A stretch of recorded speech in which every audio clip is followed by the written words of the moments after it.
إن الحمد لله نحمده ونستعينه ونستغفره ونعوذ بالله من شرور أنفسنا وسيئات أعمالنا من يهده الله فلا مضل له ومن يضلل فلا هادي له وأشهد أن لا إله إلا الله وحده لا شريك له وأشهد أن محمدا عبده ورسوله صلى الله عليه وعلى آله وأصحابه أجمعين. أما بعد, nous commençons aujourd'hui une nouvelle série de cours concernant l'étude du livre Thalathat al-Usul, les livres l'explication des trois fondements. Auparavant, on avait expliqué les livres, mais malheureusement, ce n'est pas tous les audios qui sont disponibles. Cette fois-ci, et l'autre explication était basée sur plusieurs. L'explication qu'on avait fait auparavant, c'était basé sur plusieurs commentaires de ces livres-là. Mais cette fois-ci, on va se baser sur l'explication de Cheikh Ibn Uthaymin.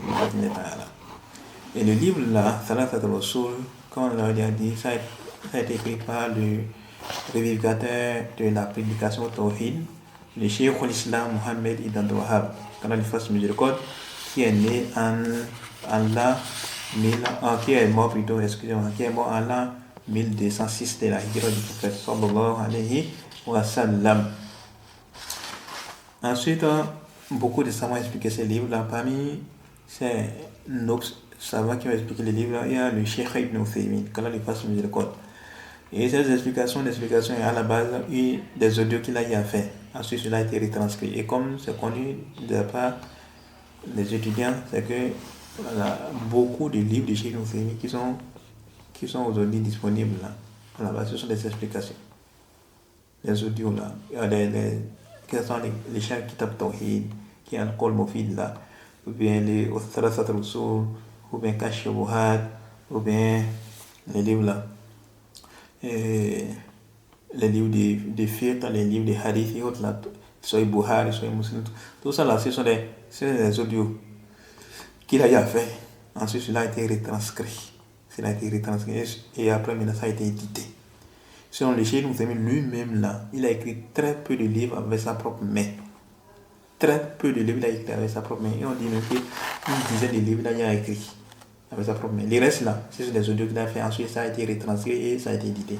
C'est un peu comme le Cheikh Fawzan. Le Cheikh Fawzan, beaucoup de ces livres-là qui sont présents aujourd'hui, ce sont des explications qu'il a fait en audio et cela a été retranscrit et après ça a été édité. Et on voit même ça dans l'introduction du livre. Il a commencé l'explication tel jour, après il a terminé ça en telle année et autres là. On ne précise ça. Et c'est le cas également avec le Cheikh Ibn Uthaymin par rapport à ces livres-là. Ce sont des explications qu'il a fait. Ensuite, le Cheikh Fahd ibn Nasir al-Suleiman, quand le président quand les récompenses, il a retranscrit. Ensuite, cela a été imprimé. Et c'est là même, c'était même du vivant du Cheikh que cela a été édité autre là. Le Cheikh Ibn Uthaymin quoi. Et donc sur cette explication là on va se baser. Donc l'explication du Cheikh Ibn Uthaymin. Et donc de ce fait, quand je dis قال المصنف, je vise par là le Cheikh Mohammed Ibn Abdul Wahhab, l'auteur de base. Et quand je dis قال الشارح, donc le commentateur a dit, ou bien l'explicateur a dit, je vise par là le Cheikh Ibn Uthaymin. Ok?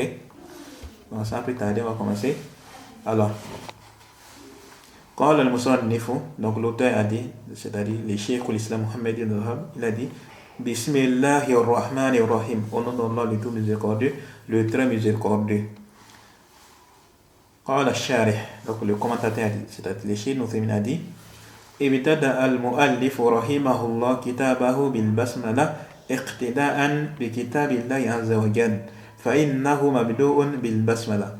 Donc le Cheikh Ibn Uthaymin dit, l'auteur qu'Allah lui fasse miséricorde, il a débuté son livre par la basmala, en prenant exemple du livre d'Allah Azza wa Jal, فإنه مبدوء بالبسملة, qui commence ainsi, car le livre d'Allah commence par la basmala.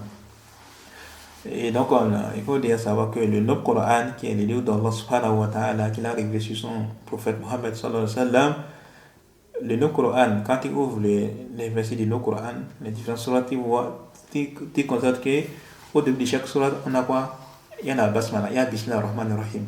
Et avant de commencer, ou bien avant de continuer, il faut faire la différence entre la basmala et la tasmiya. La basmala, c'est le fait de dire Bismillahi ar-Rahmani ar-Rahim. C'est ça la basmala. Contrairement à la tasmiya, c'est le fait de dire Bismillah. Quand tu dis Bismillah, ça veut dire, tu as dit quoi? La tasmiya. Alors que si tu dis Bismillah, quand tu parles de la basmala, tu fais allusion à quoi? À Bismillah ar-Rahman ar-Rahim. Donc il faut dire en fait la part des choses. Et donc quand tu ouvres le Coran, on constate que quoi? Que le Coran ne débute par la basmala. Les différents versets, qu'elles soient sur le Fatiha, sur le Baqarah, sur Ali Imran, sur le Maïdah, sur le Kaf, et ainsi de suite.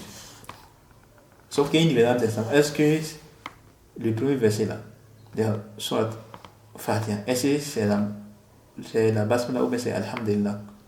C'est-à-dire, est-ce que le premier verset de la Sourate Fatiha c'est Bismillah ar-Rahman ar-Rahim ou bien c'est plutôt Alhamdulillahi Rabbil Alamin? Il y a une différence, c'est une différence qui est connue. Mais toutefois, ils sont unanimes que Bismillah ar-Rahman ar-Rahim c'est un des versets de la Sourate Al-Naml. Je crois que c'est Sourate 27 du Coran où on parle du prophète Suleiman et de la reine Belkis.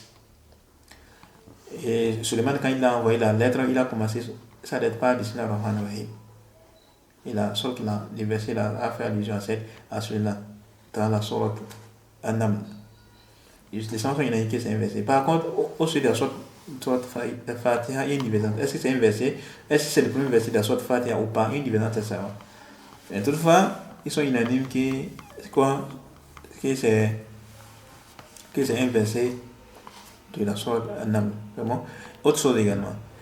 Et cette sourate-là, ou bien la divergence des savants, c'est par rapport à ça. C'est-à-dire, est-ce que la Fatiha, dans la Fatiha, est-ce que la basmala c'est un verset indépendant de la sourate Fatiha ou bien c'est un verset, c'est-à-dire, est-ce que Bismillah ar-Rahman ar-Rahim c'est un verset mustaqil là? Est-ce que c'est un verset indépendant de la sourate Fatiha ou bien c'est un verset de la sourate Fatiha? Il y a une divergence des savants. Toutefois, par rapport dans la prière, c'est venu de façon authentique que le prophète lisait la basmala, le Bismillah ar-Rahman ar-Rahim. Mais de façon, quoi? À voix basse. Il lisait à voix basse. Il faut faire attention par rapport à ça. Il y a certains qui ne lisent pas et autres là. Ou bien certains ils lisent à voix haute. La sunna du prophète, c'est de lire à voix basse. Ça, c'est prouvé du prophète. Sallallahu alayhi wa sallam. Ok? Ça, c'est prouvé du prophète. Sallallahu alayhi wa sallam. C'était juste pour attirer l'attention. Et donc, la basmala, ça fait partie des versets du Coran. Sauf dans toute la sourate débute par ça. Sauf la sourate sauf le début de chaque sourate, il y a Bismillah ar-Rahman ar-Rahim. Sauf la sourate Bara'a, ou bien la sourate Tawbah, ou bien la sourate le désaveu, la sourate les repentis. Pourquoi là? C'est la sourate 9 du Coran.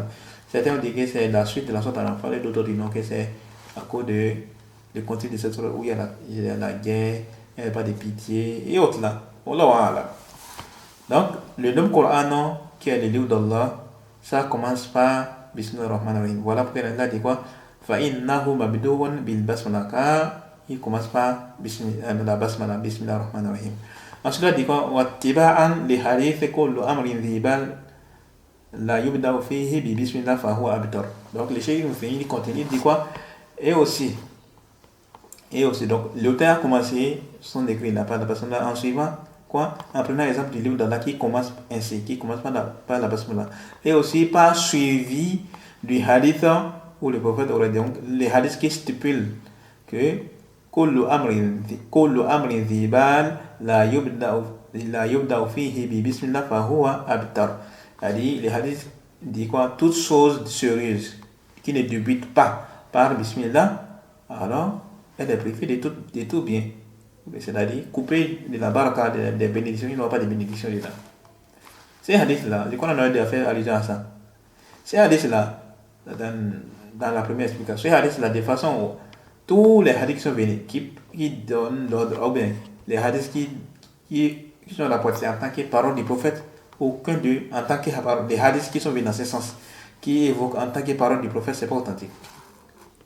Le Cheikh Albani a détaillé la faiblesse de ces hadiths-là dans les Irwa, dans son livre Al-Irwa. Tous les hadiths sont venus et qui disent que le prophète a dit celui qui fait tout choses sur eux qui ne commence pas par Bismillah ar-Rahman ar-Rahim, c'est coupé des biens. Il y a différentes versions par rapport à ces hadiths-là. Aucune de ces versions n'est authentique. Aucune de ces versions n'est authentique. Donc, En grosso modo, on va dire quoi? Ce qui est venu en tant que parole du prophète n'est pas authentique. C'est-à-dire ce qui est venu, où le prophète donne l'ordre, ou autre là, rien n'est authentique. Même si la parole est juste, certains vont dire que c'est une parole qui est correcte, c'est-à-dire, toute chose qui ne commence pas à venir, il y a coupé des biens autres là. C'est une parole qui est c'est une vérité. Mais, est-ce qu'on va dire que le prophète a dit ça? Non. Et donc, de là, on a une faïda par rapport au hadith. C'est pas parce qu'une parole est vraie que ça veut dire que le prophète a dit. Ah non, il faut faire attention par rapport à ça. Il y a certains qui sont laxistes par rapport à cet aspect-là. Ils vont voir une parole qui est attribuée au prophète. Étant donné que c'est une vérité là, c'est une parole de vérité, ils vont dire que non, le prophète a dit, ils pensent que c'est authentique. Non. C'est pas parce que la parole est une vérité que ça veut dire que le prophète a dit ça forcément. Sallallahu alayhi wa sallam. Ça ne veut pas forcément dire que le prophète l'a dit. La parole peut être une vérité, mais le prophète ne l'a pas dit. Tout comme la parole peut être, tout comme le prophète peut le dire, et la parole est une. La parole a dit, tout comme le prophète l'a effectivement dit, et c'est bien évident que c'est une parole vérité, mais que le prophète l'a dit. C'est-à-dire quoi? Ce que je veux faire comprendre ici, c'est quoi? Tout ce que le prophète dit, c'est une vérité, c'est une parole de vérité. Mais ce n'est pas toute parole de vérité que le prophète a dit. C'est pas parce que toutes les paroles de vérité qui existent, est-ce que le prophète les a dit? Non. Il y a certaines paroles de vérité que le prophète n'a pas dit. C'est bon? Il y a certaines paroles de vérité que le prophète n'a pas prononcées. Maintenant, est-ce que on va dire que donc, le fait que c'est une parole de vérité, donc ça veut dire que forcément le prophète l'a dit? Non. Et voilà, donc c'est ça que je vais faire comprendre ici. C'est pas parce que une parole, c'est une parole de vérité que le prophète l'a forcément dit. Faites attention. Faut faire attention par rapport à ça. Là, les hadiths qui est vérité, ça peut être authentique comme ça peut être faible. Ça, c'est par rapport au Coran des gens des hadiths. Mais c'est pas parce qu'une parole est une parole de vérité qu'on va dire et qui s'est affilié au prophète, donc on va dire que le prophète a dit non, on va vérifier si c'est authentique jusqu'au prophète. Si c'est pas authentique, pas la peine. Ok? Lorsque la parole n'est pas authentique jusqu'au prophète, pas la peine.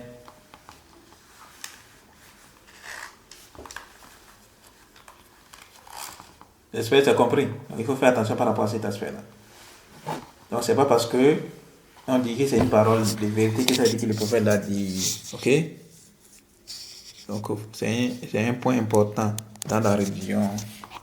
On voit comme ça. Il y a certains hadiths qui ne sont pas authentiques. C'est une vérité qui se trouve dans. Une parole de vérité, mais le prophète ne l'a pas dit. C'est pas prouvé que le prophète l'a dit. Ok? C'est juste une parenthèse par rapport à ce sujet. Ensuite, on continue. Donc, ensuite, le cheikh nous dit واقتداء بالرسول صلى الله عليه وسلم فإنه يبدأ كتبه بالبسملة. Il a dit également, et aussi en prenant exemple du messager sallallahu alayhi wa sallam, du fait qu'il commençait ses écrits par la basmala.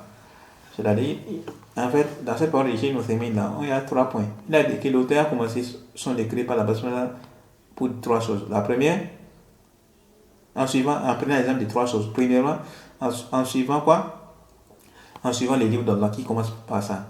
Deuxièmement, en suivant les hadiths, le prophète aurait dit toutes choses sérieuses, ne débutant pas par Bismillah ar-Rahman ar-Rahim, par Bismillah est privé de bien, ou est coupé des bénédictions. Troisièmement, on a dit les hadiths n'est pas authentiques. Troisièmement, en suivant l'exemple du prophète sallallahu alayhi wa sallam qui débutait ses écrits par la basmala.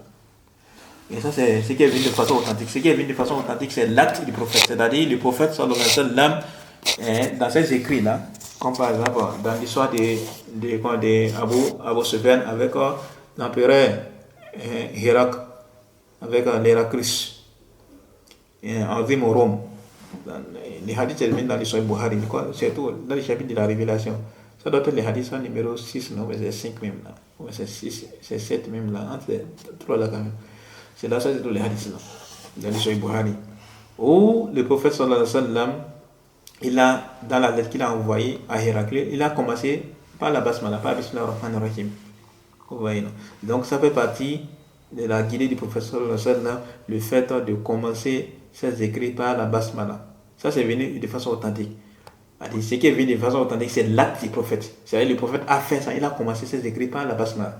Mais ce qui est venu en tant que parole que le prophète a dit, ou bien le prophète aurait dit, celui qui ne commence pas ses écrits par Bismillah ar-Rahman ar-Rahim, ou bien par la Bismillah, alors c'est coupé de tout bien, ou bien c'est coupé des bénédictions, il n'y a pas de bénédictions. Tous les hadiths qui sont venus par rapport à ça, c'est rien n'est authentique. Ok? Ce qui est venu par rapport à ça, c'est pas authentique. Donc on continue. Ensuite, le cheikh dit quoi? Le cheikh nous dit Al-jar wal-majrur muta'alliqun bi mahdhufin fi'l mu'akhkhar munasib lil maqam. Donc il dit quoi? Al-jar wal-majrur. Al-jar, c'est connu. Et al-majrur, c'est également connu. C'est-à-dire al-jar, mais comme base dit, il dit quoi? Ana fil bayti. Fi, c'est le harf jar, et bayti, c'est le majrur, ism majrur. Vous avez dit quoi? Kharajtu min al-masjid. Je suis sorti de la mosquée. Minna, c'est quoi? C'est le min ici, c'est le harf jar. C'est le jar ici. Et al-masjid, ça, c'est le ism majrur. C'est bon? Et ici, dans notre contexte ici, qui est Bismillah ar-Rahman ar-Rahim, il a dit quoi? Al-jar wa majrur. Ici, le jar et le majrur, c'est où? C'est on est de Bismi. Parce que dans Bismillah ar-Rahman ar-Rahim, on a 4 mots là. Il y a les ba, il y a les ism, il y a Allah, il y a ar-Rahman, il y a ar-Rahim. N'est-ce pas? Il y a 4 mots dans Bismillah ar-Rahman ar-Rahim. Le ba, la première lettre là, c'est un mot en fait. C'est bon, c'est un mot. C'est un harf jar. C'est une particule. C'est bon? Qui est quoi? Une préposition. Ensuite, il y a ism. Ça, c'est le deuxième mot. Le troisième mot, c'est Allah. C'est bon?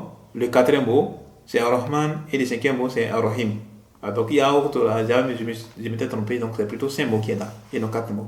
Donc, il y a 4 mots, il y a 5 mots là. Il y a ba, qui est quoi? Le ba, la lettre ba. C'est bon, la particule là, ba.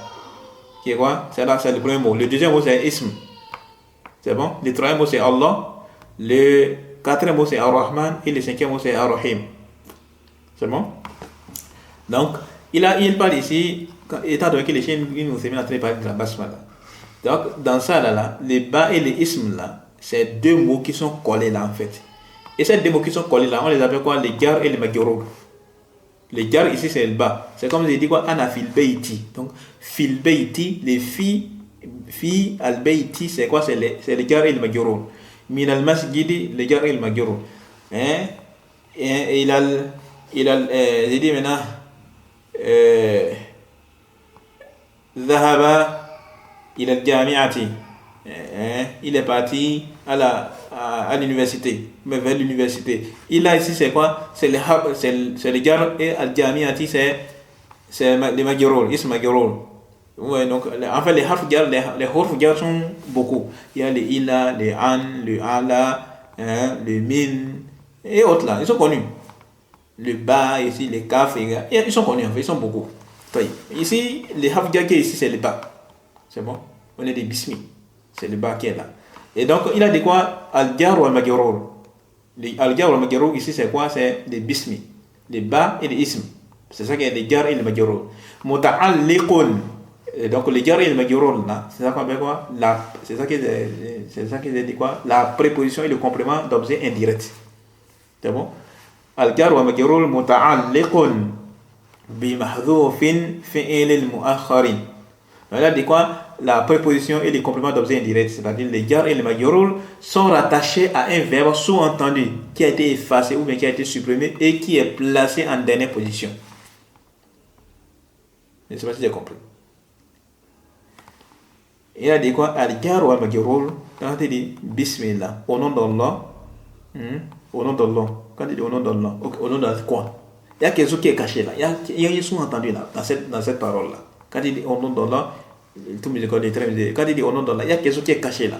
Il y a un sous-entendu qui est caché et qui n'est pas quoi, qui n'est pas apparent. Ça a été supprimé. On ne l'a pas mis. Et ça, c'est connu dans la langue arabe. Il y a certaines choses, quand c'est déjà connu là, on n'a pas besoin de les mettre. Parfois, on les supprime. C'est le cas avec la ilaha illallah. Et la ilaha illallah, il y a quoi? C'est pour on voit certaines personnes, ils traduisent mal la parole du tawhid. La ilaha illallah. Ils ont dit quoi? Pas de Dieu en dehors d'Allah. Ou bien pas de divinité en dehors d'Allah. Ou bien il n'y a aucune divinité en dehors d'Allah. Ça c'est faux. Ça c'est faux. Ça c'est faux. Il y a des divinités en dehors d'Allah. Et on viendra sur ça un peu devant, Inch'Allah. Il y a des divinités en dehors d'Allah. Mais, pour quelle raison? Qu'est-ce qui a fait que certaines personnes, ils se sont... Parce que, il y a quoi? Il y a une information là, qui a été supprimée et qui a été quoi? Qu'on n'a pas mis en fait. C'est l'information de là d'information, là qui vient infirmer ici. C'est bon là, là où on est en train d'infirmer quoi? Les divinités ici. Mais c'est quoi ici? C'est une information, c'est les droits d'adoration en fait. Celui qui mérite l'adoration. Donc on infime ici les droits d'adoration pour autre qu'Allah. Donc en dehors d'Allah, il n'y a aucune divinité qui mérite l'adoration. C'est pourquoi c'est une mauvaise traduction de venir dire quoi. Là, il y a des divinités en dehors d'Allah. Il y a des dieux en dehors d'Allah. Ça c'est faux, il y a des divinités en dehors d'Allah. C'est pas ça l'information là. C'est pas ça l'information. C'est qui est véhiculé là, il y a des divinités en dehors d'Allah. Bah, c'est même parole même cas, c'est une parole qui implique la mécréance. Ça veut dire quoi? Quand il y a des divinités en dehors d'Allah, donc ça veut dire quoi? Les divinités qui existent, c'est Allah. C'est ce que ça implique. Vrai ou faux? Donc ça veut dire quoi? Quand il y a des divinités en dehors d'Allah, donc ça veut dire souvent on comprend de là qui quoi? Des divinités qui existent là, c'est Allah. Vrai ou faux? On peut comprendre de là. Et ça, c'est une parole qui est très grave. Comment ça va dire? On va dire des divinités qui existent là? Non. Il y a une information, il y a quelque chose qui est visé. C'est quoi? C'est la vraie divinité. Donc il y a de vraies divinités. C'est bon? Il y a des vraies divinités qui méritent l'adoration si c'est là. Donc parmi les divinités qui existent, aucune d'entre elles ne mérite une quelconque forme d'adoration en dehors d'Allah. Donc, par exemple, le feu qui les gens sont d'adorer, les arbres qui sont les gens sont d'adorer, sont des divinités. Oui, le Coran a reconnu l'existence des divinités en dehors d'Allah. Sauf que le Coran est venu pour infirmer quelque chose de façon spécifique. Et c'est quoi? Le fait que ces divinités qui existent là, en dehors d'Allah, méritent une quelconque forme d'adoration. C'est ça que le Coran est venu pour infirmer. Le Coran n'a pas approuvé ça. Il a démontré la fausseté de ça. Que toutes ces divinités qui existent là, aucune d'entre elles ne mérite une quelconque forme d'adoration en fait. Et donc en fait, mais c'est pas apparent en fait, mais c'est connu. C'est pas quelque chose qui est apparent. Mais quel est son sens? C'est pourquoi on dit quoi? Le sens de la ilaha, c'est quoi? La ma'bouda bihaqqin illallah. Vous voyez, non? Son sens, c'est quoi? La ma'bouda bihaqqin illallah. C'est-à-dire, nul ne mérite d'être adoré si ce n'est Allah subhanahu wa ta'ala, le créateur des cieux et de la terre. Et donc, on voit aussi d'autres personnes qui disent quoi? Là, il a ça veut dire quoi? Pas de créateur en dehors de l'homme, mais pas de pouvoir en dehors de l'homme. Ça, ce sont des mauvaises traditions ou bien des mauvaises explications. Puis là. Puis là, on verra, Inch'Allah, un peu de débat. Et donc, on a déjà parlé de ça plusieurs fois dans nos assises. Et donc, quand on revient maintenant, c'est le cas ici aussi, avec ici, il y a quelque chose qui a été effacé. Tout comme quelque chose a été effacé dans la ilaha illallah, c'est quoi? Haqq, ou bien bihaqq. C'est ça qui a été effacé. C'est comme ça également, il y a quelque chose qui a été effacé aussi ici. Et c'est quoi cette chose qui a été effacée? C'est ça que les chéris nous ont dit quoi? C'est un fil. C'est un verbe. Quel est ce verbe-là? C'est un verbe qui est placé en arrière, donc en dernière position. Mais c'est déterminé en fonction de quoi? Du contexte. Le contexte. C'est le contexte qui définit le verbe qui a été supprimé. Vous avez compris maintenant. Donc c'est voilà de quoi? Al-jar ou al-magirur. Donc le jar et le magirur. Donc j'ai déjà expliqué. Comme par exemple, j'ai dit Anafil Beiti. Les filles, c'est le jar et le magirur ici, c'est Beiti. Ou bien j'ai dit Kharajtu min al-masjid. Je suis sorti de la mosquée. Ou bien il est Kharajtu, oui, je suis sorti de la mosquée. Donc le mina et le min ici, c'est quoi? C'est le haf jar, c'est le jar et al-masjid, c'est le jar is magirur. Pareil également quand il dit Zahaba ilal jami'ati, il est parti vers l'université. Le ila ici c'est le jar et al jami'ati c'est le magirur. Donc c'est le cas ici aussi. Is magirur. Et c'est également ici. Donc bismillah là, on est de bismillah là, c'est quoi? C'est al jar wa magirur. Le jar et le magirur. Muta'alliqun, qui est rattaché, qui sont rattachés bi mahdhufin fi'l mu'akhkharin, qui sont rattachés par, ou bien qui sont rattachés à un verbe sous-entendu qui a été effacé ou bien qui a été supprimé. Et c'est quoi? Et qui est placé. Il a dit fi'l mu'akhkharin et qui est placé. Ce verbe-là est placé en dernière position. C'est-à-dire ça vient en dernière position par rapport à bismillah. Donc on dit bismillah et on amène les verbes. Donc on a placé les verbes là en dernière position. Et ensuite, il a dit quoi? Munasibin lil maqam. Et dans son sens, donc le sens, son sens est défini ou bien est déterminé en fonction du contexte. Donc le sens de ces verbes-là, le verbe qui a été supprimé, le verbe qui n'est pas apparent, on a supprimé, on l'a effacé. Ces verbes-là, son sens est défini en fonction du contexte. Donc si dans le contexte, c'est pour écrire, alors le verbe ici, c'est le verbe écrit. Si c'est pour rédiger, alors c'est le verbe ici, c'est le verbe rédiger. Ou bien si c'est pour manger, ou bien si c'est pour boire, ou peu importe. Donc c'est en fonction du contexte. Et c'est pourquoi ici, par rapport à notre contexte ici, c'est quoi? C'est l'écriture. Le Cheikh Mohamed Nabla, il a écrit un livre. Le contexte, c'est l'écriture. Et c'est pourquoi il a dit quoi? Taqdiruhu bismillahi aktub ou usannif. Donc il a dit quoi? C'est pourquoi il a dit quoi? Son sous-entendu ici, les sous-entendus ici. De quoi? Les sous-entendus, son sous-entendu ici qui a été supprimé là, c'est quoi? Bismillahi aktub. Donc ce qui est sous-entendu là, c'est aktub. Ici, là, le verbe qui est sous-entendu et qui a été supprimé là, c'est quoi? C'est le verbe aktub ou usannif. Et donc, c'est voilà, là, taqdiruhu bismillahi aktub ou usannif. Il a dit quoi donc? Son sous-entendu ici est au nom d'Allah, j'écris ou au nom d'Allah, je rédige un ouvrage. J'espère que c'est compris maintenant. Quand il dit quoi? C'est-à-dire quoi? Quand il dit quoi? Bismillahi, Bismillah ar-Rahman ar-Rahim, ou Bismillah, c'est qui est, quand il dit Bismillah, il veut dire quoi? Bismillahi aktub, ou bien Bismillahi usannif. Donc, au nom d'Allah, j'écris, ou bien au nom d'Allah, je rédige, ou bien s'il veut manger, au nom d'Allah, je mange, au nom d'Allah, je bois, et ainsi de suite. Donc, ça dépend du contexte. Donc, le verbe qui a été supprimé là, ce qui a été supprimé ici, qui est un verbe là, c'est défini en fonction de quoi? Du contexte. Si le contexte c'est l'écriture, alors c'est le verbe écrit. Si le contexte ici c'est boire, alors c'est le verbe boire, et ainsi de suite. C'est compris maintenant? C'est pourquoi là, dit quoi? Al-jar wa majrur muta'alliqun bi mahdhufin fi'lin mu'akhkharin munasibin lil maqam. Donc c'est quoi? Al-jar wa majrur, c'est-à-dire la préposition et le complément d'objet indirect sont rattachés à un verbe sous-entendu et qui a été effacé ou bien qui a été supprimé. Un verbe sous-entendu qui a été effacé ou bien qui a été supprimé et qui est placé en dernière position. Et qui est placé en dernière position. Et donc, le sens est défini en fonction du contexte dans lequel il est employé. Le contexte dans lequel on se trouve. On voit ici que quoi? Le verbe ici se trouve en dernière position. On a dit Bismillahi aktub. Ou bien Bismillahi usannif. Donc, le verbe ici, c'est aktub ou bien usannif. C'est placé en dernière position. Ou bien? N'est-ce pas? Donc, c'est ça que les chiens ont en train de faire comprendre. Maintenant, il va nous expliquer pour quelle raison c'est placé en dernière position. Pourquoi on n'a pas dit quoi? Aktubu bismillah. Et on a plutôt dit bismillahi aktubu ou bien bismillahi usannif.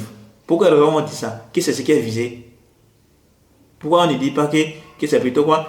Aktubu bismillah ou bien usannif bismillah. Ou bien si celui qui veut manger, il va dire akulu bismillah. Ou bien ashrab bismillah. Pourquoi raison? On ne dit pas ça. Ou bien pourquoi on ne dit pas comme ça? Et plutôt on dit quoi? Bismillahi akul ou bien bismillahi aktub ou bien bismillahi usannif et ainsi de suite. Pour quelle raison on a mis ça en dernière position? Alors il va nous expliquer ça. Il va dire quoi? Il dit maintenant wa qaddarnahu fi'lan li'anna al-asla. Donc il va d'abord expliquer pour quelle raison on a fait quoi? Il y a deux choses ici. La première chose, le fait que quoi? Le verbe, ce qui est supprimé, c'est un verbe. C'est ça qu'il va nous expliquer ici.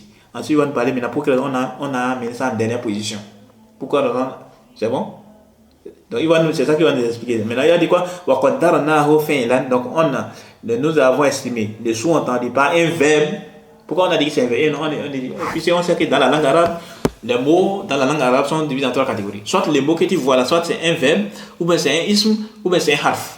C'est-à-dire, le mot que tu vois là, un mot, quand tu vois un mot dans la langue arabe, un mot qui a été écrit en langue arabe, quand tu regardes là, soit ce mot là, c'est un ism, c'est un nom, ou bien c'est un verbe, ou bien c'est un harf.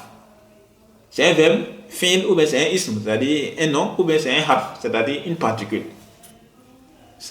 Tous les mots dans la langue arabe ne sont pas de ces trois catégories. Et donc, quelle est la base? Bon, pour quelle raison on n'a pas dit que c'est un harf, mais pour quelle raison on n'a pas dit que c'est un ism? Alors, il a dit quoi? وَقَدَّرْنَاهُ فِعْلًا لِأَنَّ الْأَصْلَ فِي الْعَمَلِ الْأَفْعَالِ. Pourquoi? Car nous avons estimé, ou bien nous avons estimé le sous-entendu par un verbe, car en arabe, ce sont les verbes à la base qui expriment l'action. Voilà pour quelle raison. À la base, qu'est-ce qui exprime l'action dans la langue arabe? Ce sont les verbes, en fait. Ce sont les verbes qui expriment l'action. Contrairement au asma, au nom, où on dit quoi pour qu'il exprime l'expression, il y a des conditions. Mais par rapport au verbe, les Cheikh Moussémi en parle dans d'autres de ces livres. Par rapport au verbe, il n'y a pas de condition. La base, ce sont les verbes d'abord qui expriment l'action. Contrairement au nom. Contrairement au nom. Et donc, c'est pourquoi on a estimé ici que le sous-entendu ici c'est un verbe et non un nom. Donc pourquoi on a estimé ici que le sous-entendu ici là, ce qui est sous-entendu par bismillah c'est un verbe et non c'est un nom. les faits qui est à la base, ce sont les verbes qui expriment l'action. Et donc, étant donné ici que c'est une action qu'on est en train d'exprimer, c'est une action qu'on est en train d'exprimer ici, comme par exemple, histoire d'écriture, ou bien histoire de rédiger, ou bien histoire de quoi, la rédaction de quelque chose, ou bien de manger, ou bien tout ça. C'est quoi? C'est une action qui est, on est en face on est en train d'œuvrer, on est en train d'exprimer une action ici. Et donc, à la base, ce sont des verbes. Donc, voilà pour quelle raison on a quoi? On a estimé que ici, le sous-entendu ici, c'est quoi? C'est un verbe. Et non, ce sont des verbes ici. C'est un verbe ici, et non, un nom. C'est bon là? Ensuite, maintenant, il dit quoi? Maintenant, ça c'est, j'ai dit quoi? C'est deux choses là évoquées là. Muta'alliqun bi mahdhufin fi'lin mu'akhkharin. C'est bon? Fi'l ou bien plutôt, je vais dire trois choses plutôt. La première, là, revenons un peu devant. Là, il y a dit al-jar wa majrur muta'alliqun bi mahdhufin fi'l mu'akhkharin munasibin lil maqam. Il y a trois choses là. Muta'alliqun bi mahdhufin fi'lin. C'est bon? Bi mahdhufin fi'lin. Ça c'est le premier point. Le deuxième point est mu'akhkharin. Ça c'est le deuxième. Et le troisième point c'est quoi? Munasibin lil maqam. Donc il y a trois points là par rapport à jar wa majrur. Donc le premier point, on a déjà parlé de ça. Et là, al jar wa majrur, le jar et le majrur, c'est-à-dire la préposition et le complément d'objet indirect sont quoi? Sont rattachés à un verbe sous-entendu qui a été effacé ou qui a été supprimé et qui est placé en dernière position. Le sens est donc déterminé en fonction du contexte. Maintenant, il y a trois choses là. La première chose, c'est quoi? C'est le verbe. Ensuite, le fait qu'il s'est placé en dernière position. Et la troisième chose, c'est quoi? Sa détermination en fonction du contexte. C'est bon? Maintenant, il vient de nous parler pour quelle raison on a quoi? On a sous-estimé le sous-entendu. Donc, là, on a estimé le sous-entendu que c'est un verbe. On vient de parler de ça maintenant. Là, nous avons estimé le sous-entendu par un verbe, car en arabe, ce sont les verbes qui expriment l'action à la base. Voilà, c'est la raison, c'est la première raison. Donc, ça, c'est le premier point. Ça. Le deuxième point, donc, le deuxième point par rapport à jar wa majrur muta'alliq, c'est quoi?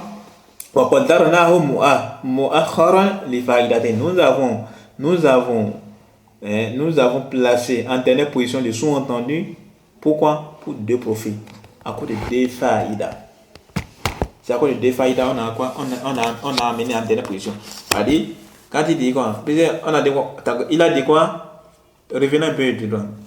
Je suis en train de répéter ça pour qu'on puisse comprendre correctement ce que les chiens sont en train de faire comprendre ici. Sinon, on pourrait juste aller.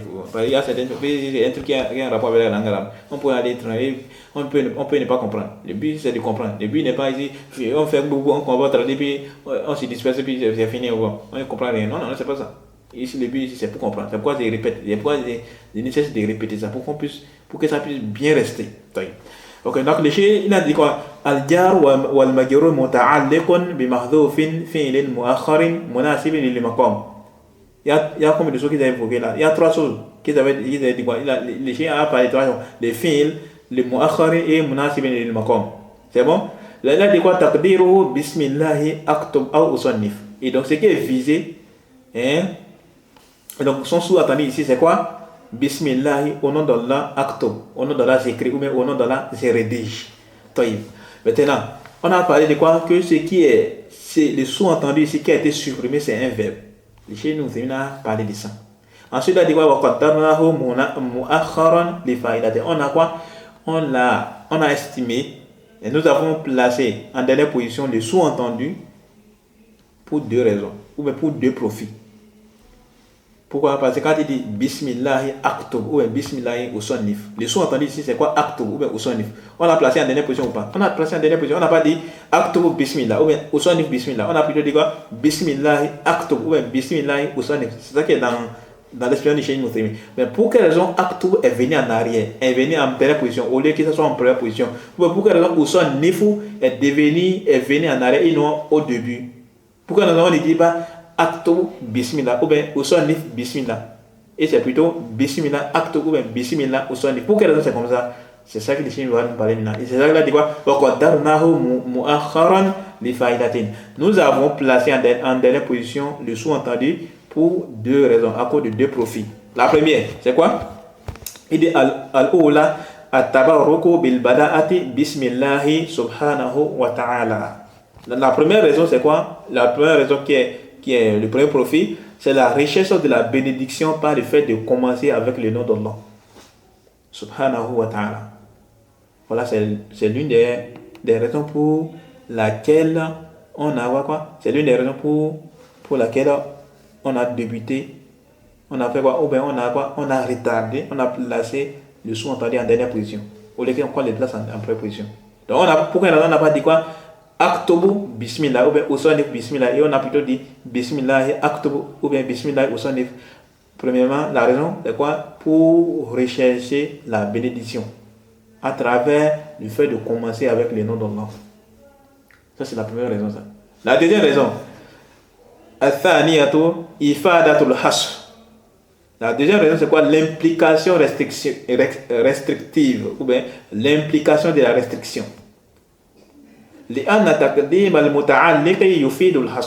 Car le fait de précéder le nom d'Allah auquel c'est rattaché implique la restriction. Car le fait de précéder le nom d'Allah auquel c'est rattaché implique la restriction. Et ça en fait c'est quoi? C'est-à-dire qu'est-ce qu'on veut faire comprendre? C'est-à-dire on exprime la seule raison qui motive ce que l'on veut faire en fait. Donc la deuxième raison pour laquelle on a retardé ou bien on a fait quoi? On a placé le sous-entendu en arrière, en dernière position au lieu d'amener ça en première position. Donc par exemple quand il dit bismillahi aktub ou bien bismillah usonif, on a amené aktub en dernière position ou bien usonif en dernière position par rapport à bismillah, on a amené ça en dernière position. Pourquoi? La première raison, à travers la richesse de la bénédiction d'Allah, à travers la richesse par le fait de rechercher la bénédiction par le fait de commencer avec le nom d'Allah. Et la deuxième raison, c'est quoi? L'implication restrictive ou bien l'implication de la restriction. C'est-à-dire, à travers cela là, il y a la restriction. C'est-à-dire qu'il a dit quoi? Car le fait de précéder le nom d'Allah auquel c'est rattaché implique la restriction. C'est-à-dire, on exprime la seule raison qui motive ce qu'on veut faire. Et en fait, ça là, en fait, c'est une. Il fait ça par des qaïda dans la langue arabe en fait. Ça c'est quelque chose c'est une qaïda qui est connue dans la langue arabe. Plus précisément dans les nahou et c'est les nahouyoun et c'est les gens du balago. Oui non, c'est les gens du balago. C'est quelque chose qui est connu. Donc lorsqu'on fait quoi? Ce qu'il a dit c'est taqdimul muta'alliq yufidul hasr. C'est ça en fait. Et on voit ça dans le Coran. Par exemple, la sourate Fatiha on dit quoi? Iyyaka na'budu wa iyyaka nasta'in. C'est toi seul que nous adorons et c'est toi seul, c'est de toi seul nous demandons d'être là. Iyyaka na'budu. On a dit quoi? Iyyaka na'budu. Là-bas c'est quoi? Na'buduka. C'est toi que nous adorons. Là-bas c'est ça. Mais on a fait quoi? On a fait précéder le kaf là sur na'budu. Pourquoi? À cause de la restriction. Donc Iyyaka na'budu, c'est pour te dire quoi? Qu'il n'y a que toi seul que nous adorons. Donc en fait, le fait qu'on a fait, et on verra ça un peu devant, lorsqu'on va parler de ce point-là, Inch'Allah, on verra ça un peu devant. C'est pour te faire comprendre que quoi? C'est à travers ces versets-là, on voit que quoi? L'adoration, c'est quelque chose qui est exclusivement réservé à Allah subhanahu wa ta'ala. À travers même ces versets-là, uniquement. Pas ces versets-là seulement. Vous voyez? Les profits de la langue arabe. On dit Iyyaka na'budu wa iyyaka nasta'in. Plus précisément, on dit Iyyaka na'budu. C'est toi seul que nous adorons. C'est pour te faire comprendre quoi? Il y a une restriction là. C'est-à-dire qu'il n'y a que toi seul que nous adorons en fait. Oui, il n'y a que toi seul que nous adorons. C'est comme également innama également tufidul hasr. Il est innama tufidul hasr quand les prophètes disent innama al-amal biniyat. Les actes ne valent que par les intentions. Ça implique la restriction. C'est comme ça également. Lorsqu'on fait quoi? Qu'on fait précéder les muta'alliq, alors il y a quoi? Il y a quoi? Il y a également ça implique la restriction également. Ça c'est quelque chose qui est connu dans la langue arabe. C'est le cas également dans quoi? Dans le verset là. Où on a dit quoi? Iyyaka na'budu wa iyyaka nasta'in. Ça implique la restriction. Pourquoi? À cause du fait qu'on a fait précéder les muta'alliq. Donc au lieu de na'buduka, c'est rattaché par les kaf, non? Le verbe Na'budu, c'est rattaché par les kaf. Maintenant, on a fait précéder les kaf là. Et donc, on a dit quoi? Iyyaka na'budu. C'est donc ça implique la restriction. Et donc, c'est-à-dire que c'est pour vous faire comprendre que quoi? Il n'y a que toi seul qui nous adorons. Donc, c'est toi seul. Nos différentes formes d'adoration là, c'est réservé uniquement et exclusivement à toi seul. C'est bon maintenant? C'est un peu ça en fait.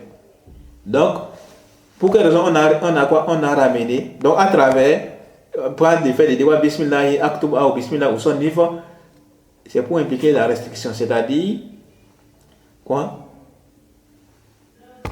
On restreint cela. À quoi? À Allah subhanahu wa ta'ala. C'est bon? Cela est restreint par le fait de quoi? Le fait, on estime la seule raison qui motive ce que l'on veut faire. C'est bon maintenant? Donc, il y a quoi là? Donc, il y a deux failles. La première, c'est quoi? La réussite de la bénédiction par le fait de commencer avec les noms d'Allah. Et la deuxième, c'est quoi? L'implication de la restriction. C'est-à-dire le fait de précéder les noms d'Allah auquel c'est rattaché implique la restriction. C'est-à-dire, on exprime la seule raison qui motive ce que l'on veut faire. C'est bon? Ensuite, qu'est-ce que les cheikh nous dit? Ensuite, il a dit quoi? Donc, le troisième point maintenant, c'est là, il a parlé quoi? Munasibin lil maqam. Donc, l'essence est déterminé en fonction du contexte. Donc, il a dit quoi? Munasiban. Pourquoi? Pour quelle raison? On a dit quoi? On a dit. Pour quelle raison? Pour quelle raison on a dit.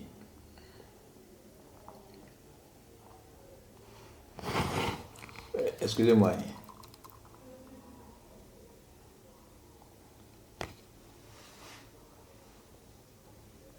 Il a dit ici quoi? Il dit il a dit nous avons estimé, nous l'avons estimé. Donc le sous-entendu là, on l'a estimé en fonction du contexte, en fonction de son contexte. Pourquoi?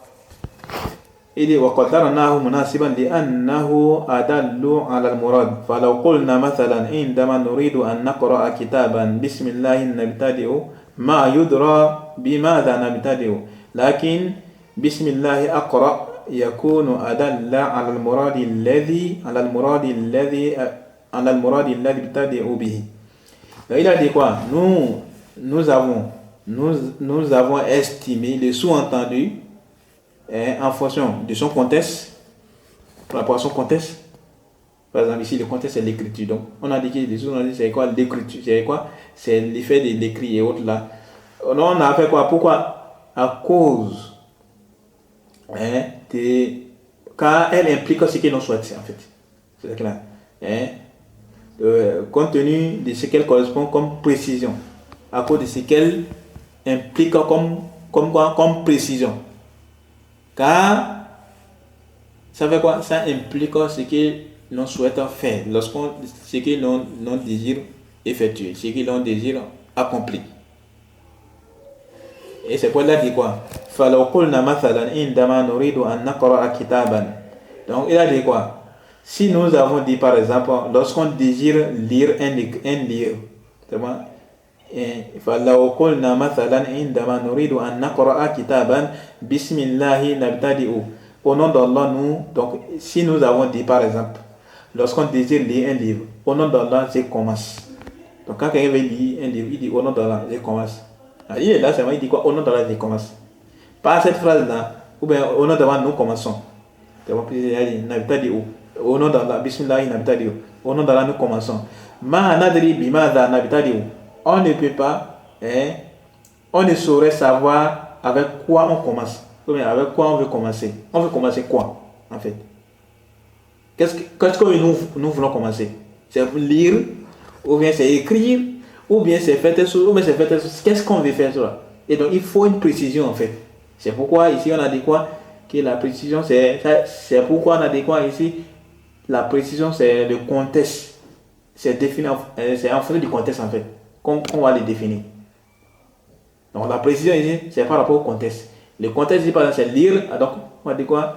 Aqra. Le contexte ici, c'est décrit, alors on va dire quoi? Acto, ou sonif. Vous avez compris maintenant?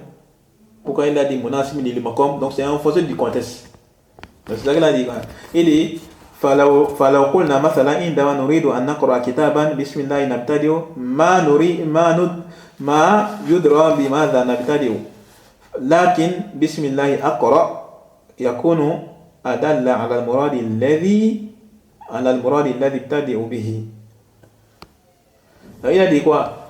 Donc il dit si nous avons dit par exemple, lorsqu'on désire lire un livre au nom d'Allah, si nous avons dit par exemple, lorsqu'on désire lire un livre au nom d'Allah, nous commençons, on ne saurait savoir avec quoi nous voulons commencer. Qu'est-ce qu'on veut commencer? On ne peut pas savoir. Mais lorsqu'on dit au nom d'Allah, je lis, il a dit quoi? Lakin bismillahi aqra. Mais lorsqu'on dit au nom d'Allah, je lis, yakunu adalla ala al-murad alladhi ibtadi'u bihi. Donc ça quoi? Alors, mais lorsqu'on dit au nom d'Allah, je lis, alors il indique c'est par quoi on désire commencer. Alors ça indique c'est par quoi on désire commencer. Et ici, là, par rapport à ça, là, il y a 2 points. Les munasab, il y a certains qui ont dit quoi? Il y a 2 points. Le Cheikh Yassine, dans son annotation à ça, il a dit il y a des aspects là. Le premier, c'est qu'il y a le cas général et le deuxième point, c'est le cas spécifique. Le cas général, c'est le fait de dire quoi? C'est le fait de dire, par exemple, là, il y a de quoi? Bismillahi nabtadi'u. Ça, c'est général. On ne sait pas de quoi. Au nom d'Allah, nous commençons. Ou bien, au nom d'Allah, je commence. Tu commences quoi? Tu veux lire, tu veux écrire, tu veux manger, ou bien quoi? C'est général. Donc il a dit quoi? Ça c'est le premier aspect, ça c'est général. Le deuxième point c'est quoi? C'est les cas spécifiques. Et c'est ces cas spécifiques là que le Cheikh Moussemine a évoqué ici. Et c'est ça qu'il a pris ici. Et ces cas spécifiques là, c'est une précision en fait. Et c'est quoi cette précision? Le contexte dans lequel ça a été employé. Et c'est ça ici qui est quoi? Le fait de dire quoi? Ici, il a parlé de lire. Bismillah, Aqra. Au nom d'Allah, c'est lit. Et là, donc, il y a une précision. Avec quoi qu'est-ce que tu veux commencer? Ah non, je vais lire. Ou Bismillah, au sonnif, je vais rédiger un ouvrage. Ou Bismillah, Aktub, je vais lire un livre. Ou bien, je vais écrire un livre. Ou bien, je vais écrire. Ouais, non. Il y a une précision là. Contrairement à si je dis quoi? Je commence. Au nom d'Allah, je commence. Ok, tu commences quoi? C'est pour écrire, c'est pour lire ou bien c'est pour faire quoi? On ne sait pas. Donc, il y a des hypothèses. Mais par contre, quand je dis au nom d'Allah, je lire, ou bien au nom d'Allah, je lis, ou bien au nom d'Allah, je rédige un ouvrage, ou bien au nom d'Allah, j'écris, là, il y a une précision. On sait exactement ce que tu veux faire, ce que tu veux entreprendre. C'est bon maintenant? Donc, c'est ça en fait. Donc, voilà pour quelle raison. Il y a une précision là. Donc, voilà pour quelle raison. Il a dit quoi? Munasib lil maqam. Donc, le muta'alliq, le jar wa majrur, donc c'est ça qu'il vient d'expliquer maintenant. Le al-jar wal majrur muta'alliqun bi mahdhufin fi'l mu'akhkhar munasib lil maqam. Donc, c'est ça qu'il vient d'expliquer là, les 3 points là. Le fait quoi que ça soit un fi'l, pourquoi? Parce que à la base, dans la langue arabe, ce sont les verbes qui expriment l'action. Mu'akharin, pourquoi? À cause de 2 profits. Le premier profit, c'est à cause de quoi? La richesse de la bénédiction. Par le fait de commencer avec le nom d'Allah. Le fait de commencer avec le nom d'Allah. Et le deuxième profit, c'est quoi? L'implication de la restriction. C'est-à-dire le fait de commencer par, c'est-à-dire le fait de précéder plutôt, ou bien le fait de commencer, oui, par le nom d'Allah auquel c'est rattaché, ça implique la restriction. Et on exprime la seule raison qui nous pousse, ou bien qui nous motive ce que l'on veut faire. Et ça, c'est par rapport à quoi? Par rapport à Mu'akhkhara. Et Munasibin, lil Maqam, c'est ça qu'on vient d'aborder là tout de suite là. C'est bon là? car ça indique ce que l'on désire effectuer, ce que l'on désire faire. Et donc, si on venait pour dire au nom d'Allah, nous commençons. Au nom d'Allah, je commence. C'est parce qu'est-ce que tu veux commencer?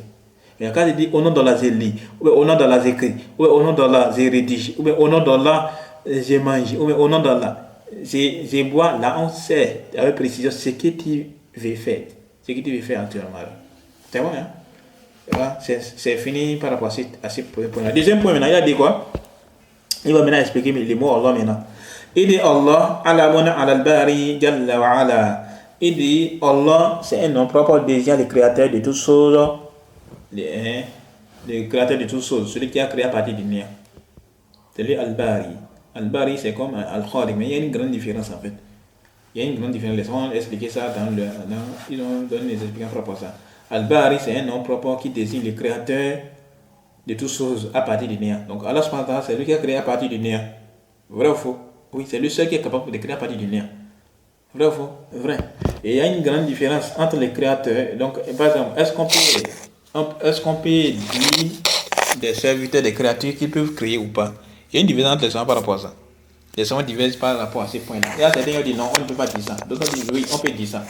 D'autres disent oui, on peut dire ça. Mais, et par les gens qui voient qu'on peut dire que l'être humain crée, il y a les chiites musulmans par exemple. Dans son kitab Tawhid et autres là. Dans beaucoup de ces livres, il en parle même. Et il dit, mais sauf qu'on dit quoi? En fait, l'être humain, pourquoi il dit que l'homme peut créer et autres là? Il a dit parce qu'on peut désigner un créateur autre qu'Allah. Comme dans le verset où Allah dit quoi? Tabarak Allahu ahsanul khaliqin. Le verset est connu. Donc, il y a ahsanul khaliqin, le meilleur des créateurs. Oui.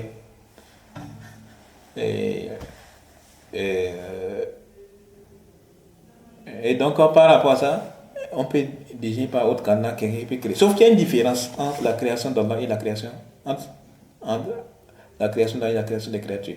Allah subhanahu wa ta'ala, il est capable de créer à partir du néant. Contrairement aux créatures, que eux, quand ils veulent créer, ils ont besoin d'une matière. Par exemple, quelqu'un qui veut créer le téléphone.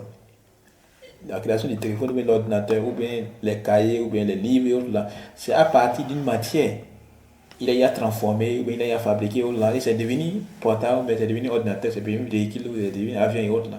Et donc, sa création parle de quoi? De transformation d'une matière à une autre. Ou bien quoi, la fabrication d'une matière vers une autre. C'est bon là? C'est un peu ça. Mais Allah subhanahu wa ta'ala, quant à lui, il est capable de créer à partir du néant. Il est capable de créer à partir du néant. Contrairement aux créatures qui ne peuvent pas le faire. Et voilà. C'est juste une parenthèse. Et Allah, il a dit qu'Alamun al-bari jalla wa ala. Il a dit c'est un nom propre qui désigne le créateur de toutes choses à partir du néant. Mais et il y a une définition qu'on rapporte d'Ibn Abbas. Il a dit quoi? Allah ay dhul uluhiyyati wal ubudiyyati ala khalqihi ajma'in. C'est-à-dire Allah, c'est celui qui mérite l'adoration et la dévotion sur l'ensemble des créatures. Sur l'ensemble des créatures. Mais bon, j'ai constaté qu'il y avait les cheikh Yassine qui a rendu faible ces récits-là. Bien que c'est une définition qui est correcte. Mais c'est pas authentique jusqu'à Ibn Abbas. C'est pas authentique jusqu'à Ibn Abbas. Et je crois que dans la première explication, on avait évoqué, on a dit qu'Ibn Abbas a dit. Dans l'explication là, qu'on avait fait auparavant. On a dit Ibn Abbas a dit. Il faut rectifier ça. C'est pas authentique jusqu'à Ibn Abbas. Mais c'est une parole qui est vraie. Allah ay dhul uluhiyyati wal ubudiyyati ala khalqihi ajma'in. Allah, c'est celui qui mérite l'adoration et la dévotion sur l'ensemble de ses créatures. Ok? On continue. Alors, et les cheikh nous dit quoi? Wa huwa al-ismu alladhi excusez-moi. Il a dit wa huwa ismu alladhi tatba'ahu jami'ul asma. Voilà. Excusez-moi. Il a dit wa huwa al-ismu alladhi تتبعه جميع الأسماء حتى إنه في قوله تعالى كتاب أنزلناه إليك لتخرج الناس من الظلمات إلى النور بإذن ربهم إلى صراط العزيز الحميد الله الذي له ما في السماوات وما في الأرض وويل للكافرين من عذاب شديد. Donc, il a amené ici. Il a dit quoi? Il a dit وهو اسم الذي تتبعه جميع الأسماء. Il a dit que c'est un nom mais c'est le nom propre qui est suivi par tous les autres noms. C'est-à-dire que tous les autres noms dérivent de ce nom-là. Et c'est pourquoi il y a certains qui ont dit quoi? Le nom le plus immense, le nom d'Allah le plus immense, c'est Allah. Le plus grand nom d'Allah, c'est quoi? Il dit que c'est Allah. Il y a une différence de ça. Est-ce que c'est Allah ou bien c'est un autre? Il y a une différence de ça. Mais certains ont dit quoi? Que le plus grand, excusez-moi, le plus grand nom d'Allah, c'est quoi? C'est Allah. Ok, il y a certains qui ont dit ça. On a dit quoi? Tous les restes des noms là, ça suit ces noms là. Hatta innahu fi qawlihi ta'ala. Au point où, dans la parole d'Allah, Kitabun anzalnahu ilayka litukhrija an-nasa min adh-dhulumati ila an-nur. Et sur la traduction, voici un livre que nous avons fait descendre sur toi. Que nous avons fait descendre sur toi, afin que, par la permission de ton Seigneur, tu fasses sortir les gens des ténèbres vers la lumière. Et il a dit quoi? لِتُخْرِجَ النَّاسَ مِنَ الظُّلُمَاتِ إِلَى النُّورِ بِإِذْنِ رَبِّهِمْ إِلَى صِرَاطِ الْعَزِيزِ الْحَمِيدِ. Afin que par la permission de ton Seigneur, tu fasses sortir les gens des ténèbres vers la lumière, sur la voie du Tout-Puissant, du digne de louange. Ensuite, il dit quoi? Allahi alladhi lahu ma fi samawati wa ma fi al-ard. Allah à qui appartient tout ce qui est dans les cieux et sur la terre.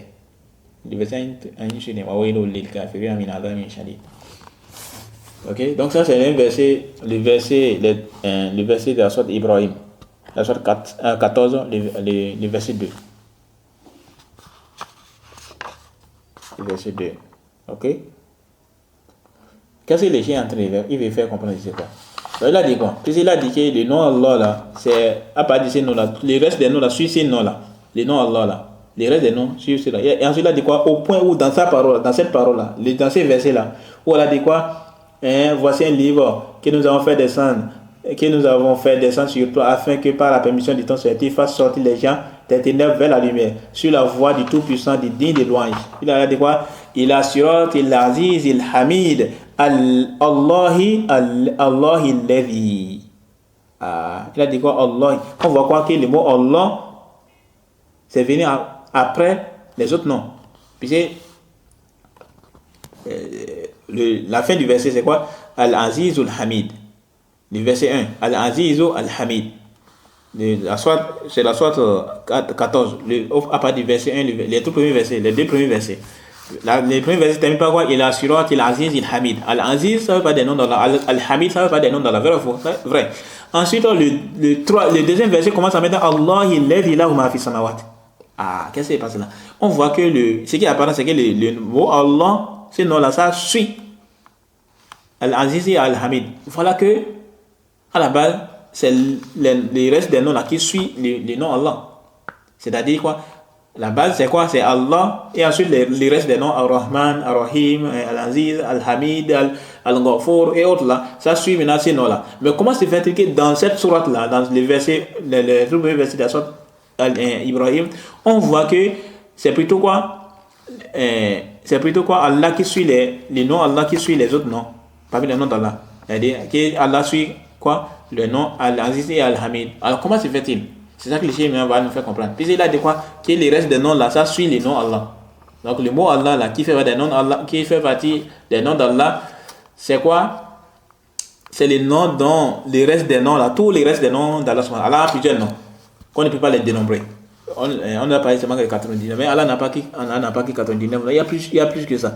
Maintenant, dans les noms d'Allah, tous ces noms là, en dehors des noms, en dehors de l'un de ces noms qui est quoi? Allah, les restes des noms là, ça suit ces noms là en fait. Mais comment se fait-il que dans cette sourate là, on voit que ce qui apparaît, on voit que cette sourate là, dans cette sourate là, les noms Allah suivent les autres noms, alors que c'est l'inverse à la base. C'est-à-dire, quand quelqu'un veut parler, on dit quoi? Allah c'est lui, Ar-Rahman, Ar-Rahim, Al-Ghafour, Al-Aziz, et on ne dit pas que Al-Ghafour c'est Allah. Non, on ne dit pas ça. C'est plutôt l'inverse. On dit Allah c'est lui, Ar-Rahman, Al-Ghafour, Al-Aziz, Al-Hamid, Al-Mutakabbir, Al-Quddus, et autres là, ainsi de suite. Maintenant, comment se fait que dans cette sourate-là, dans la sourate Ibrahim, on voit que le nom Allah suit plutôt les autres noms? Comment? Allah va nous répondre. Le Cheikh va nous dire.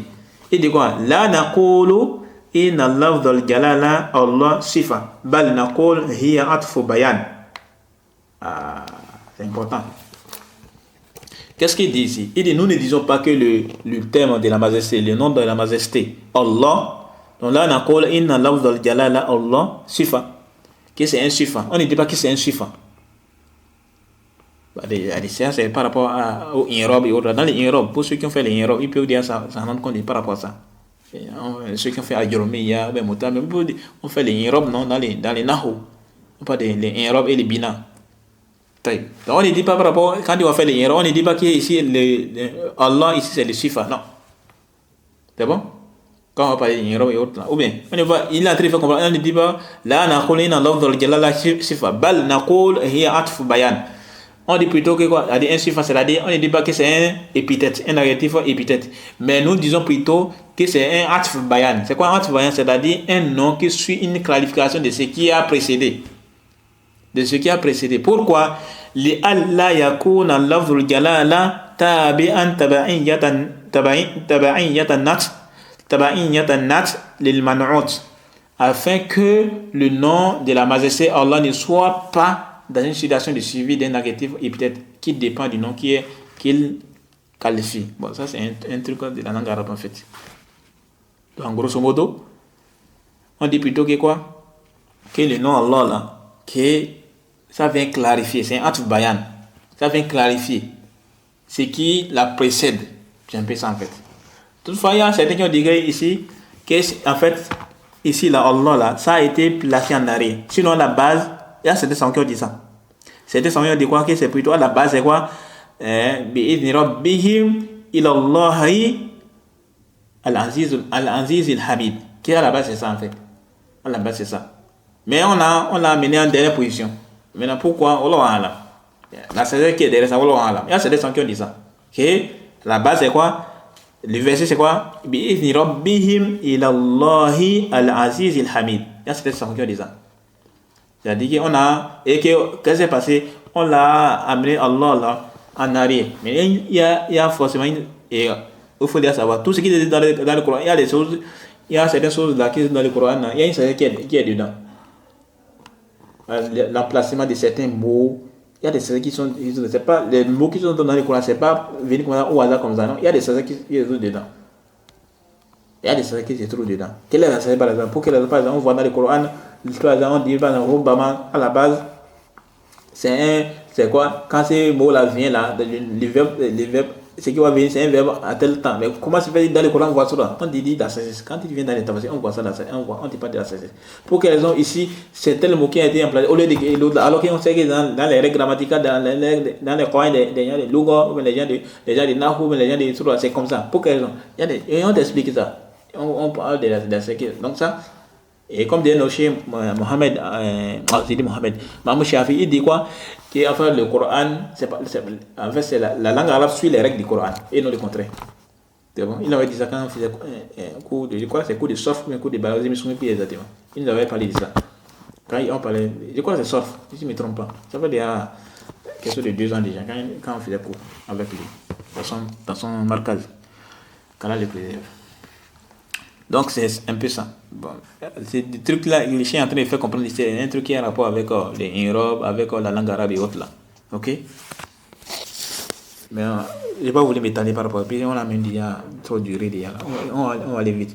Alors ensuite maintenant il y a Ar-Rahman Ar-Rahim. Maintenant il va nous parler maintenant Ar-Rahman. Ar-Rahman c'est quoi? Et de Ar-Rahman, on a dit Bismillahir Rahmanir Rahim. Il va nous parler de Ar-Rahman. Ar-Rahman c'est quoi? Il a dit Ismun min al-asma'il mukhtassati billahi azza wa jal. لا يطلق على غيره والرحمن معناه المتصف بالرحمة الواسعة. Il dit quoi? Il dit Ar-Rahman, les mots Ar-Rahman qui s'est traduit par le tout miséricordieux, c'est quoi? Il dit Ismun min al-asma'il mukhtassati billahi azza wa jal, que c'est l'un des noms qui sont spécifiques à Allah. C'est l'un des noms qui sont spécifiques à Allah Azza wa Jal. La yutlaqu ala ghayrihi. Et qui ne peut pas être donné à autre que lui. Donc ce nom-là, on ne peut pas donner ça à quelqu'un d'autre en dehors d'Allah subhanahu wa ta'ala. On ne peut pas appeler quelqu'un Ar-Rahman, non. Ce nom-là, on ne peut pas désigner quelqu'un comme ça en dehors d'Allah subhanahu wa ta'ala. C'est un des noms qui est spécifique à Allah subhanahu wa ta'ala.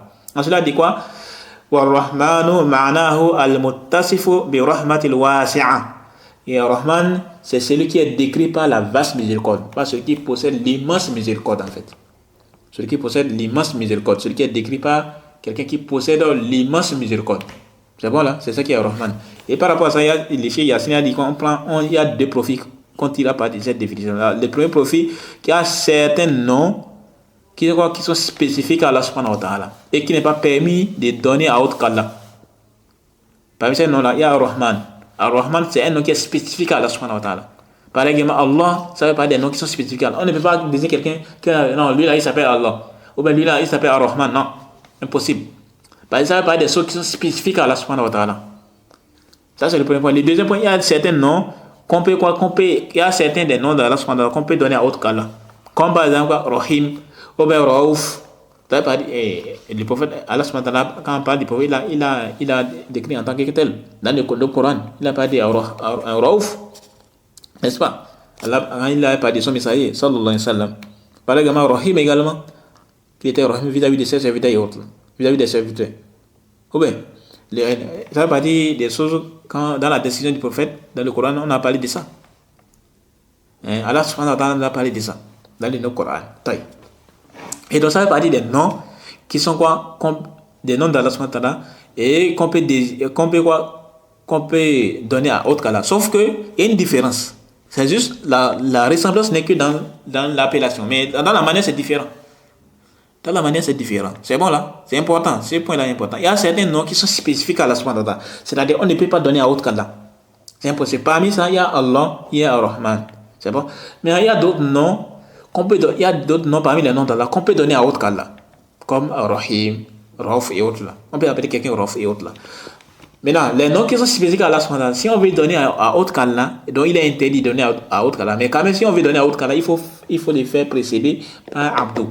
On dit quoi? Abdullah, ou bien Abdurrahman, et ainsi de suite. Vraiment là. Même également les noms d'Allah qu'on peut donner à autre qu'Allah, on peut également les faire précéder des Abdou comme Abdurrahim, Abdurraouf et autres, et ainsi de suite. C'est bon là. Donc c'était la première faïda. La première faïda, c'est quoi? Il y a certains noms qui a évoqué les Cheikh Yassine al-Adani. Il a dit quoi? Il y a certains noms parmi les noms d'Allah qui sont spécifiques à Allah. Et c'est pas permis de façon absolue d'attribuer à quelqu'un d'autre en dehors d'Allah. Parmi ça, il y a les noms Allah. On ne peut pas dire quelqu'un qui avait lui là c'est Allah. Non. Ou bien lui là c'est Ar-Rahman. Non, ça c'est quelque chose qui est spécifique à Allah. L'autre chose maintenant, c'est quoi? C'est les noms où il y a quoi? Les noms qu'on peut donner à quelqu'un d'autre. Les noms d'Allah qu'on peut donner à quelqu'un d'autre. Parmi les créatures. Notamment le fait de dire Raouf ou bien le fait de dire Rahim. On peut dire quelqu'un qui est Rahim ou bien toi tu es Raouf. Lui il s'appelle Raouf ou bien il s'appelle Rahim. C'est bon? Lui là il s'appelle Rahim ou bien l'autre là il s'appelle Rahim. Rahim ou bien Raouf. Ça fait partie. Ça c'est permis. Mais ce qui est encore plus convenable, c'est de faire précéder par Abdou. Donc il dit Abdurrahman, ou bien Abdullah, ou bien Abdurraouf, ou bien Abdurrahim, et ainsi de suite. C'est bon là. Ça c'est la première faïda. La deuxième faïda là, dit quoi? Il a parlé que la deuxième faïda c'est Wa-Rahmanu ma'nahu al-muttasifu bi rahmatil wasi'a. Le Rahman, c'est celui qui est décrit par l'immense miséricorde. C'est bon, celui qui possède l'immense miséricorde. Allah subhanahu wa ta'ala, c'est lui qui possède l'immense miséricorde. Donc là, c'est la dernière fois qu'on tire de cette parole de Cheikh Nouthémine. Ensuite, le Cheikh continue de dire quoi? Ar-Rahim maintenant. Donc il vient de parler de quoi? De Rahman. Maintenant, il va nous parler maintenant de Rahim. Ar-Rahim quoi? Il a dit quoi? Yutlaqu ala Allahi azza wa jalla wa ala ghayrihi. Il a dit quoi? C'est un nom qui est attribué à Allah et également à autre que lui. Donc, le Rahim, on peut donner à Allah. On peut désigner Allah subhanahu wa ta'ala pas à Rahim. On peut également donner à quelqu'un d'autre. On dit quoi? Lui là il s'appelle Rahim. C'est bon? Et on a parlé par rapport au prophète, on a désigné par Rahim. Ensuite il dit quoi? Qu'est-ce qu'il dit? Wa ma'nahu dhu rahmatil al-wasila. Ce qu'il a dit de Rahim, il a dit quoi? Wa ma'nahu dhu rahmatil wasila. C'est son sens. C'est quoi? C'est celui dont la miséricorde atteint toute chose, ou bien celui dont la miséricorde atteint autrui. C'est ça. Dhu rahmati al-wasila. C'est celui qui possède la miséricorde et qui atteint autrui. C'est bon là? Et qui atteint autrui. Ensuite, il dit Fa-Rahman dhu rahmatil wasi'a wa rahim dhu rahmatil wasila. Il dit quoi? Fa-Rahmanu dhu rahmatil wasi'a wa rahim dhu rahmatil wasila. Il a dit quoi? Que le Rahman, c'est quoi? C'est celui qui est quoi? C'est celui qui est qualifié, ou bien celui qui est décrit par celui qui possède l'immense miséricorde. Mais celui qui possède l'immense miséricorde. Et Ar-Rahim, c'est celui qui est quoi? Celui qui possède la miséricorde qui atteint autrui. C'est bon, celui qui possède la miséricorde qui atteint autrui. Ensuite, il a dit quoi? فإذا جمع صار المراد بالرحيم الموصل رحمته إلى من يشاء من عباده.